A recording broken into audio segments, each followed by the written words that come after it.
feel like ain't 7. Put lines on through my ass. Wake up in the morning, count my blessings. Feel like heaven. This shit feel like ain't 7. Welcome to the Money Down, the Believe Network, presented by FanDuel, #1 sports book. Yes, man, sir. we already had week 1 in the NFL in the books. We got currently week 2 underway with the Commanders and the Packers is currently going on. I haven't been able to catch none of that game, so I can't really talk about that. But that boy Micah changing the game. Hey, he a big part. Yeah, Micah heating them up now. Now it's only, I think they only got 1 sack in the first half, but Micah was a huge part of that, bro. Just wreaking havoc, making Jaden Daniels step up in the pocket and getting him off his spot. Like, that's what you want from a guy.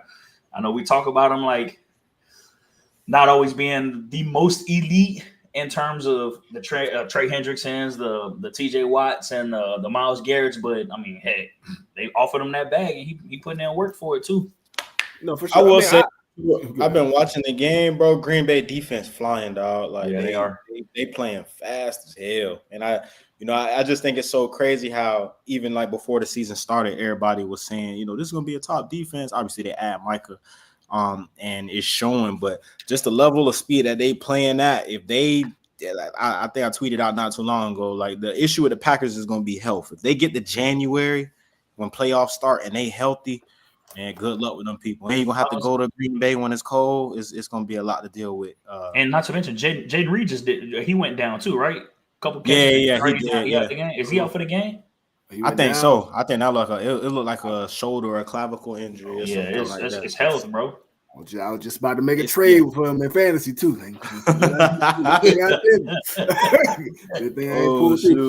Well, Micah, I always knew he an elite pass rusher. I just talking about when it comes to the run game, he not as dominant as some of these other dudes are as effective, which he definitely can be. Got all the tools. I think the more he plays, the more dominant he'll get with that. But when the Packers hired the new defensive coordinator last year, Jeff Hafley, their defense changed drastically. They were a very good defense, or they're a pretty good defense last year. Definitely create a lot more turnovers. Had Xavier McKinney making plays, and now when you add a guy like Micah to the party, of course, he's going to make your defense better.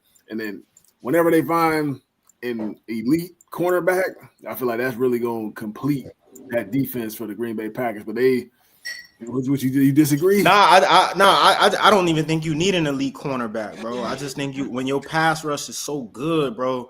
Again, as a corner, just don't mess it up, right? Like whatever the call is, if it's cover 3, if it's cover 2, cover 4, man, like play your rules because you don't have that much time to get the ball out, and you can see that. Like Micah just got a sack. You don't have the time to sit back there and pat and wait for these routes to develop, man.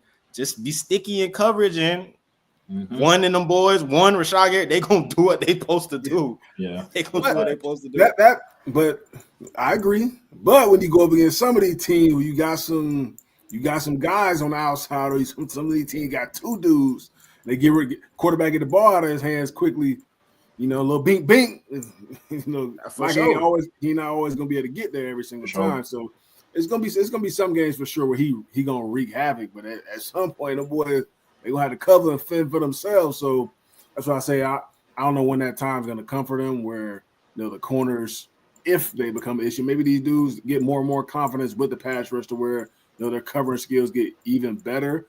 But I don't know. We'll see as the year goes on if somebody emerges or continues to progress. I like Keyshawn Nixon. Like he's like. Primarily their return and everything, so he got speed and everything like that. But he's gonna be playing a whole lot of corner now. So I like the other corner, Bullard. I think it's like 20. Bullard.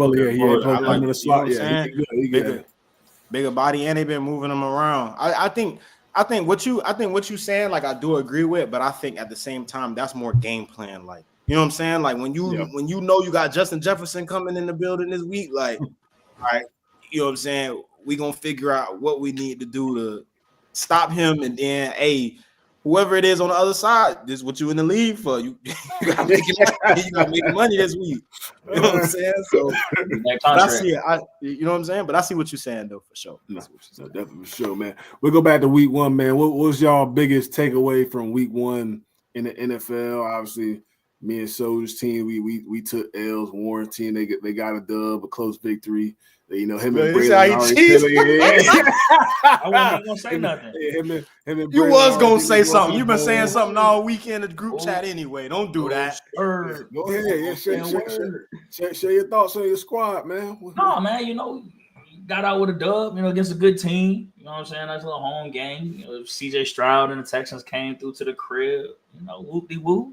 They did their best. It was a great game through the first half. No, it was we definitely got to get better on offense, just in terms of starting faster, right? We started real slow. Game looked a little sloppy on our side. Defense played very well, so something that I was excited to watch, coming into the season. So excited to continue to see them progress. I think our biggest focus is linebacker play. I think that's where we got to be a lot better. But up front, we look well. Defensive backs held up on their end, especially with a dangerous team with CJ Stroud, Nico Collins, yada, yada, Jaden Higgins, things like that. But I think on the offensive side, again, we got them pieces. We got them boys. Just got to start a little bit faster. Got to, get into the swing of the game plan a little bit quicker than what we did this past week. But, I mean, all I can say, 1-0. As Coach Bielema must say, 1-0. 1-0. Hey, it's a long season. It's a long season. Long season. Outside of my team taking the L, which the game is we should have won, bro. I don't know what in the world but it was a good first game. Obviously, conference play. I know a lot of people picking Tampa to really make some noise. I know, James, I think you had them going with a deep playoff run. So just to kind of see where we matched up at, Michael Penix played good. Good to see, the guys around just be able to make plays. The game for me, though, I love seeing Aaron Rodgers go back to New York and get that win. And if you watch the game, it was a crazy back and forth game. They couldn't block for A-Rod for nothing. So for him to still be able to go out there and throw, I think he threw 4 touchdowns or something like that. I mean, just from to be able to spin it, and guys were dropping the ball a little bit. So I look forward to just seeing that story with him, because a lot of people writing him off, bro. Like, you watch ESPN, you watch all these analytic guys and these analysts, and they sit there and say, like, the time's ticking. But here it is, this guy continues to go out and prove people that, he could still, play at a high level. And I think that's dope to see. So shout out to A-Rod. I'm looking forward to the way he do this next week. Most definitely. Got to talk about the Pats, man. Didn't look great. Didn't look great all the way around. I thought the defense played well enough to win the game. I think they gave up, big plays in crucial moments, but offensively, there's a lot of inconsistency. I thought the protection for Drake May was decent, but once again, there was no run game. All last year, the run game was completely ineffective. So whenever that run game gets going for that offense, I think is going to help your young quarterback out even more. I know Drake spread the ball around to a bunch of different receivers, Hooper, Diggs, Keyshawn Boutte. He had over 100 yards, so he's still going out there proving. He looking like he might be a number one. Yeah. I mean, he said in his interviews he was going to be a first-round pick before there were injuries or whatever happened in his last year at LSU. So the talent is definitely there. So the Patriots definitely have a steal with him. And then whenever Pop Douglas gets rolling and once Diggs is kind of let off that pitch count, which he definitely was on a pitch count at week 1, I think this offense is going to get better. But the run game has got to get there. Drake can run the ball. Obviously, Antonio Gibson can run it. Travion Henderson can run it. So you got talent in the backfield. Josh will continue to find ways to get the ball in those guys' hands, allow them to do what they do best. But that run game is gotta get going for their young quarterback. But my biggest takeaway, you said what? I was gonna say y'all got a chance this week against a beat up Miami team. I mean, heck yeah.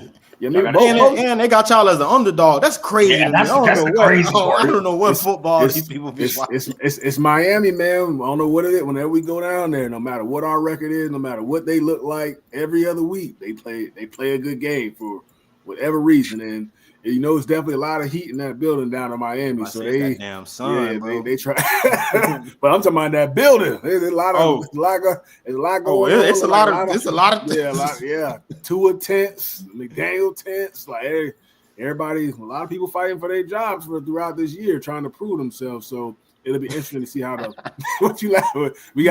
Ken gonna be on here the next time. We got to let him let him defend himself. I don't know if y'all boys been looking on Twitter, but he been on a rampage, dog. Like, fire this person. I'm like, But he did call it last year, which is the crazy thing. Like last year around this time, he was saying get rid of the front office and the head coach. Yeah. So it's just funny to kind of see things, right? Like a year later, he's still screaming the same thing, man. I will say he called it first. Yeah, he sure did, man. We gonna see though, man. We see if Tua turn it up. We see if Tyreek ends up being on the team the rest of the year. All that they got a lot of stuff going on, bro. A lot of distractions. I fell asleep in one of my money leagues, and that man got auto drafted, bro. I was so hot when that happened, bro. now he might not even be on the team no more. Tyreek? Yeah. I really wish he could get traded, dog. I wish. It ain't gonna matter now. Like him in Pittsburgh, like him in Pittsburgh or somewhere. Like I don't want to see him back in KC, but Pittsburgh. It'll get popping. It'll get Rams. Y'all got. Come on now, stop. Y'all got too many people already. Why can't we do what Philly do? Why can't we just load up like Philly do? Too much money. He don't need it. That man we're making 30. Yeah, that boy making 30. Yeah, y'all not doing that. Y'all got to cash out because Puka ain't even Philly get can do it. paid yet. So Puka ain't get paid yet. Y'all can't do that. That's true. Green Bay. He gonna get a bag. Green Bay. They got. No, they can't. No. You right. You know what? You're so right. They probably. They Mike all that money too. But he need to go somewhere, bro. He need to go somewhere. Fam, y'all boys know it ain't shit in Green Bay. So you feel me? He need to go somewhere where it's just football and Buffalo. Buffalo, Green Bay. Like it ain't nothing to do there. Pittsburgh. They ain't trade him in the division. He ain't going to Buffalo. That is definitely not happening. But I mean, my biggest takeaway from week 1 was the Monday Night Football game. JJ McCarthy. I know I picked the Vikings to go out there and win the division. JJ looked pretty solid. wasn't pretty at first. He threw the pick 6, and we've seen a lot of young quarterbacks crumble in those type situations after throwing a big interception return for a touchdown. But he just kept pushing. Had a rushing touchdown, a couple passing tugs. But that's the perfect system for that kid, man. Similar to what he did at Michigan. A lot of play action, a lot of handing the ball off, and he's pretty decisive. He's not a dude who's going to sit back there and just hold on to the ball. Yeah. So, and it seemed like I know he broke it down after the game with his teammates. Looked like his teammates are rallying around him. So, I mean, if he keep that going throughout the year, man, they got enough talent around them to go out there and make something shake. But and also on the other side, man, with Caleb, dog, It ain't look pretty, but just week 1, not gonna overreact like a lot of a lot of other people have been doing. So he missed some throws, obviously, but going up against a Brian Flores defense, week 1 is never easy thing, man. He gonna send all type of crazy stuff, different coverages that look like cover 0 is cover 2 man and all. Yeah. You know what I mean? That's a lot to work with. And y'all got him this week. My mechanics got him this week. Oh yeah, we're gonna be straight though. But nah, I seen a coverage, but I think they was in literally blitz 0, and it ended up being in cover 2. I'm like, bro, you're not supposed to be able to run this. The safeties was at the line of scrimmage. Like it looked like Madden. You know how we be complaining like, well, you can't do that. You can't do that. Nah, they do it. They really do it. You for sure can, bro. So can, dog. That's right. Oh man, bro. But you know what? But I didn't want to miss it, bro. But hey, my biggest takeaway of the week. Danny Dimes, boy. Hey, he 2 for 1, ran for 2. Yeah. Hey, when they say the grass is greener, we gonna see. We gonna see, hey. So far, look like they made the right decision so far. Yeah, and you gotta take into account too, bro. Like the divisions matter too. If anything, if you a Colts fan or if you in that Colts organization right now, you feel like, bro, you can go out and win this division, right? Like sure. Jacksonville, they look good, but at the same time, they played Carolina week 1. Texans lost to y'all, and then Tennessee didn't look bad. Now, don't get me wrong, but they could have won. They had opportunities to win, but it's Tennessee. Like I think if you were in Indy, you feel super confident, and with everything happening with the owner, like stuff like that motivates that organization and that team, bro. Ken been saying it. They playing for, I don't want to say his name wrong. I don't know how to say it. The owner name that passed away this offseason. Irsay, right? They playing for Irsay, and it showed. Like it's gonna be a tough season for teams to have to go into Indy and deal with everything with that team right now, because you can for sure seeing they playing for something, and we know what it is. Well, definitely. So definitely then, other news coming out of week 1, 49ers had some injuries. I think George Kittle got banged up. Brock Purdy got injured, could potentially miss a few weeks. So, we got Mac Jones going to be stepping in as a starter. I think it's the perfect fit for him, perfect opportunity. Mac Jones? Oh, yeah, Mac Jones. Mac Jones. I think beautiful opportunity for him, perfect system for him. Like obviously, a lot of quarterbacks have had success within this, Shanahan system, similar to what they do with Minnesota. It's going to be a lot of play actions, RPOs, bubbles, throwing the ball across the middle of the field.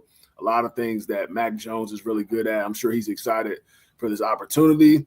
I mean, you're going to be down probably George Kittle. You're still going to have McCaffrey. So they got my dog Kendrick Bourne back out there, which they have a pretty good rapport. So that'll be good for him if, KB goes out there and plays this week, which I'm assuming he's going to be very familiar with the offense. He just left it not too long ago. But I'm excited for Mac, man. For these backup quarterbacks, you get your opportunity to play throughout the year, maybe once, maybe twice, maybe 3 times, however long it is. You got to capitalize on it because you can get paid. We've seen it. We've seen it happen. But plenty of times before you go out and do your thing, you get an opportunity, whether it's on the current team that you're on or maybe on a different team based on literally just 1 or 2 games. So I'm excited for him. I know what y'all think about, Brock Purdy being out for a few weeks.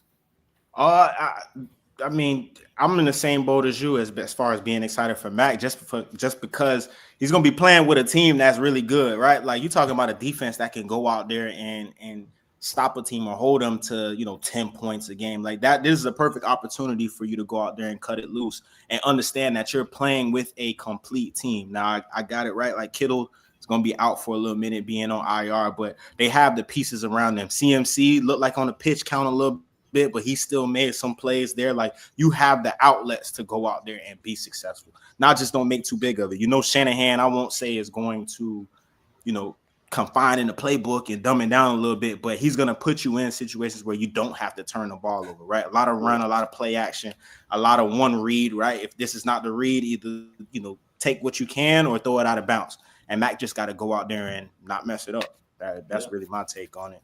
Perfect opportunity for him. No, most definitely, man.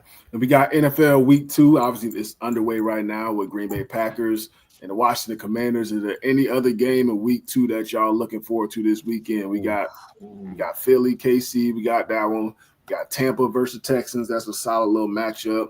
We got in-division games like the Ravens, Browns. Ravens coming off a tough loss. Browns coming off a pretty tough loss too. They had a close one with Cincinnati Bengals in Week 1. So got Bears, Lions. They both coming off L's. You said, yep. Bills, Jets, which is typically a good game. Justin Fields coming off a pretty good performance in Week 1. So seems like their offense is going to be pretty improved. And even y'all game, Rams, Titans. Titans ain't look too bad, Week 1. So I don't know which one y'all looking forward to. For me, I think it's the Bucs and Texans. I think that's a good game. Okay.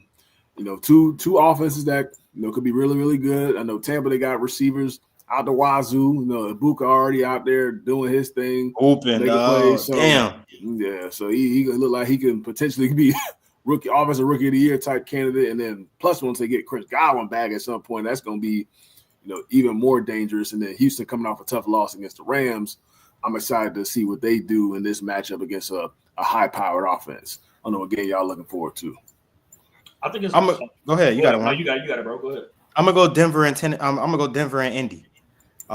Again, we just talked about Indy, and that game is in Indianapolis. And a lot of people, for some reason, that I've talked to are kind of picking Denver as a dark horse to make a deep run in the playoffs. Obviously, an extremely good defense.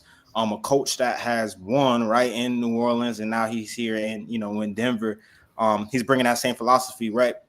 It's just intriguing to me just where both teams are at. Again, early on in the year, you can't really make too much out of these games right now because it's still a long season. But I just think both teams, right, being where they are in their spots they are right now, if a team right near can get a win and kind of put themselves in position, right? Same thing with Buffalo. Like that game Buffalo won on Sunday night is going to help them in the long run just because of home field advantage, that type of thing. So I think this is a game that both teams are going to look back and say was important in a game for them to win. So I'm gonna go that game, and I'm gonna take Indy to win. What you like, Warren? I got.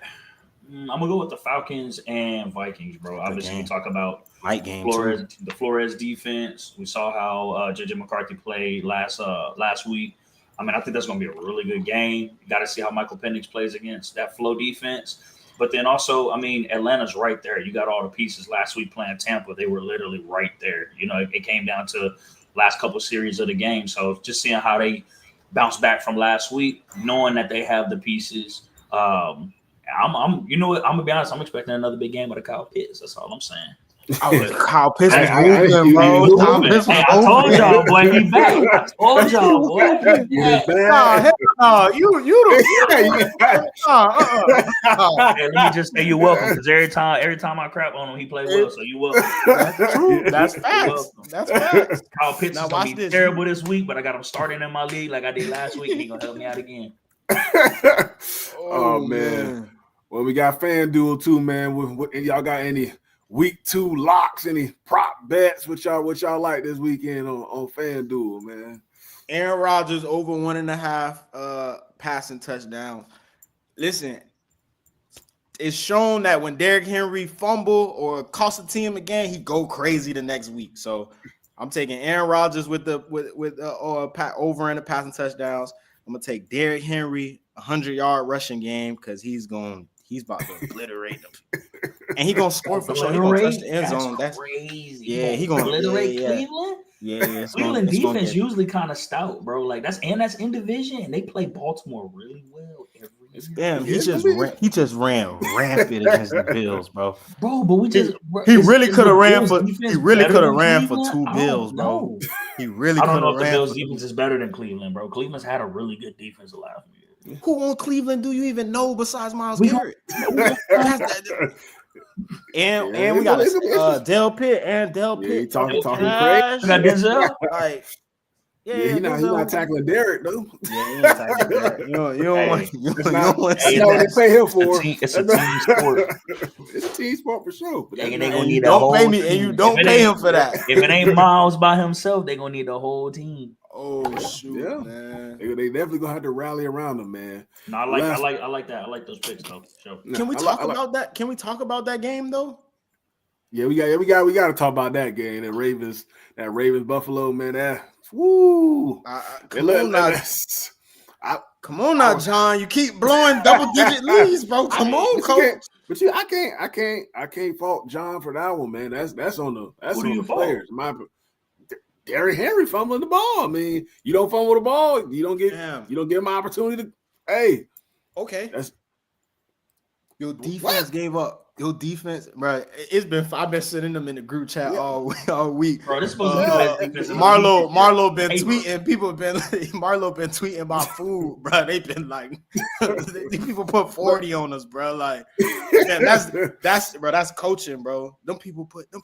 What Buffalo scored? 41, 42? Yeah, but if you score 40 points on offense, you think you finna win the game. If you Baltimore, so you don't think your defense gonna give up. You don't think your defense? Bro, them boys had that was one turnover, dog.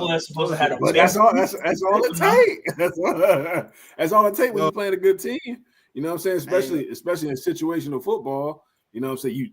Obviously Derrick Henry they going after the ball in that type of situation. That's the only way they can go out there and win the game. So, for Baltimore, man, they look like their offense was firing. Like Lamar throwing it all over the yard. Derrick Henry toting the pill. You got D-Hop catching one-handed catches. You got Zay Flowers, going crazy. That catch was dope. You heard what you say on the sideline? They said, "Oh, wow!" They said, "Oh, wow!" Now that's dope, man. He definitely still got it, but to me, I mean, I got to walk away from that game. I got to be more impressed with Buffalo. You know what I'm saying? The way that game was going, that first half, and then kind of like that third quarter, I'm thinking Baltimore. I'm like, they about to score 60. The way that joint was looking, but they just kept pushing, kept tugging away. Josh Allen, man, he keep. I know my guy got after me about picking Josh Allen #1 fantasy league, but after week one,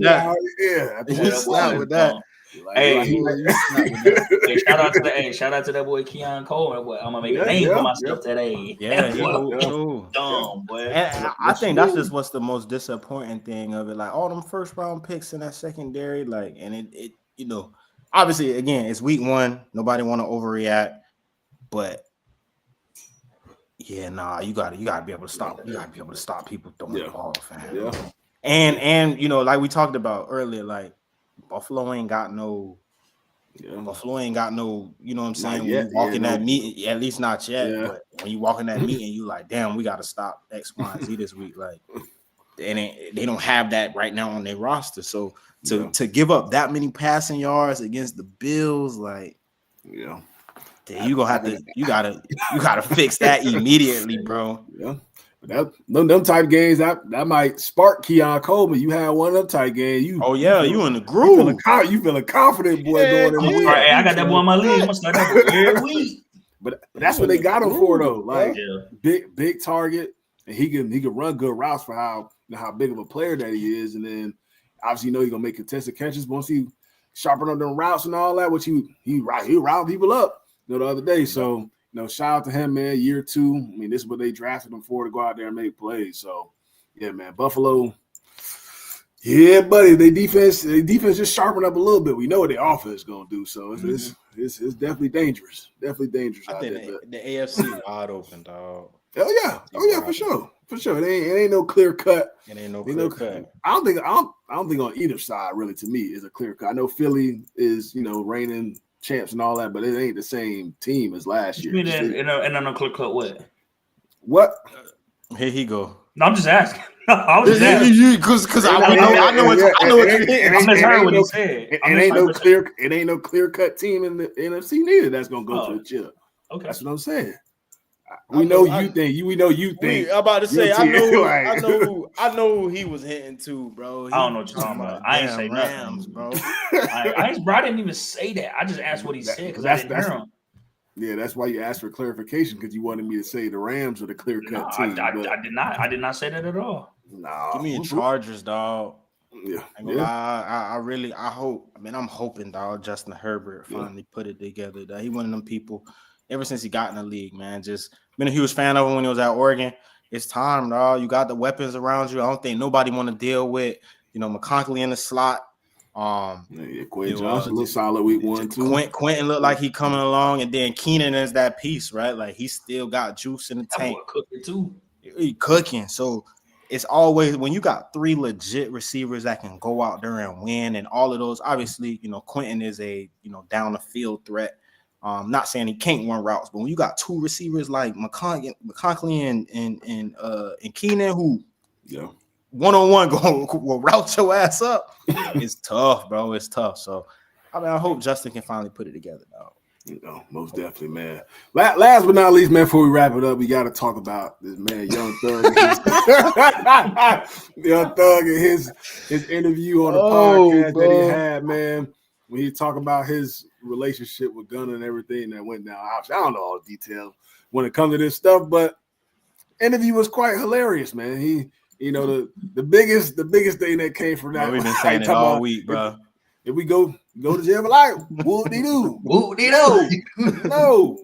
Y'all boys, I love y'all to death, bro. Hey. Y'all brothers, fam. If something happened to me, y'all make sure my jet straight, bro. Ain't no whoop-de-doo, dog. Ain't no whoop-de-doo. That is not cool, bro. That is not at cool. I'm not sitting in the hole just for you. No. Go to jail for life. Whoop-de-doo. No, ain't no whoop-de-doo. Oh, man, bro. People got kids, wives, family. So all the kids out there, don't think that's the right thing to do. It is not. It is not. Do this about it, laugh about it, but learn how to decipher between reality and bull, bro. Yeah, that is not it. Going to jail. We're not doing that. We got to try to beat those folks. Nah, we're not doing that. Whoop-de-doo. Whoop-de-doo. That's going to be the word of the year, word of 2025. Whoop-de-doo. Man, but that's a wrap for the Money Down on the Believe Network presented by FanDuel. Appreciate you guys tuning in, tapping in with us. Be back again next week. Keep liking, keep subscribing, keep showing love. Appreciate y'all.